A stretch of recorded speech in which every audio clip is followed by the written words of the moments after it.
দ্রুততম সময়ের মধ্যে দলীয় কাউন্সিল করার সিদ্ধান্ত নিয়েছে সরকারি দল বিএনপি। শনিবার দলের স্থায়ী কমিটির বৈঠকে এ সিদ্ধান্ত নেওয়া হয়েছে। সন্ধ্যায় রাজধানীর গুলশানে বিএনপির চেয়ারম্যানের রাজনৈতিক কার্যালয়ে স্থায়ী কমিটির বৈঠক হয়। বৈঠক শেষে এক ব্রিফিংয়ে এ তথ্য জানান বিএনপির মহাসচিব এবং স্থানীয় সরকার ও পল্লী উন্নয়ন মন্ত্রী মির্জা ফখরুল ইসলাম আলমগীর। মালিকদের দাবির পরিপ্রেক্ষিতে দোকানপাট ও শপিং মল সন্ধ্যা ৭টা পর্যন্ত খোলা রাখার সিদ্ধান্ত নেওয়া হয়েছে বলে জানিয়েছেন বিদ্যুৎ, জ্বালানি ও খনিজ সম্পদ প্রতিমন্ত্রী অনিন্দ ইসলাম অমিত। রোববার সচিবালয়ে নিজ দপ্তরে সাংবাদিকদের সঙ্গে আলাপকালে সরকারের এই সিদ্ধান্তের কথা জানান প্রতিমন্ত্রী। বাংলাদেশে আবারও ফ্যাসিবাদ কায়েম হোক তা জামায়াতে ইসলামী চায় না বলে মন্তব্য করেছেন দলটির আমির ও জাতীয় সংসদের বিরোধী দলীয় নেতা ডাক্তার শফিকুর রহমান। তিনি বলেন, সংবিধানের যেসব আইনের কারণে দীর্ঘ সময় জনগণ অধিকার হারা ছিল, সেই ধারাগুলো পরিবর্তনের পক্ষে দেশের ৬৮.১% মানুষ রায় দিলেও সরকারি দল এখন সেই গণরায় অস্বীকার করছে।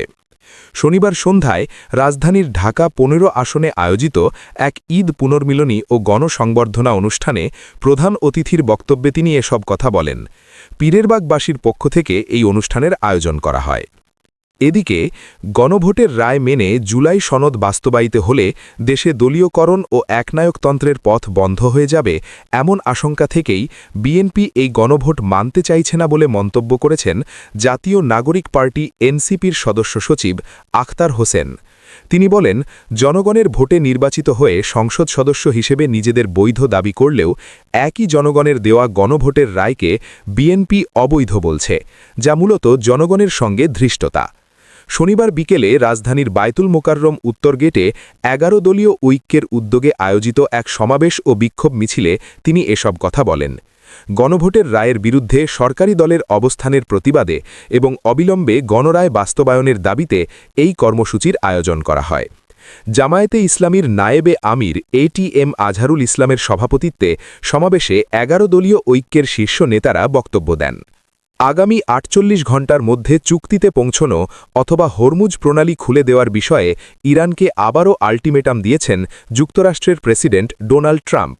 নিজের সামাজিক যোগাযোগ মাধ্যম ট্রুথ সোশ্যালে দেওয়া এক পোস্টে ওই সময়সীমা বেঁধে দিয়েছেন তিনি।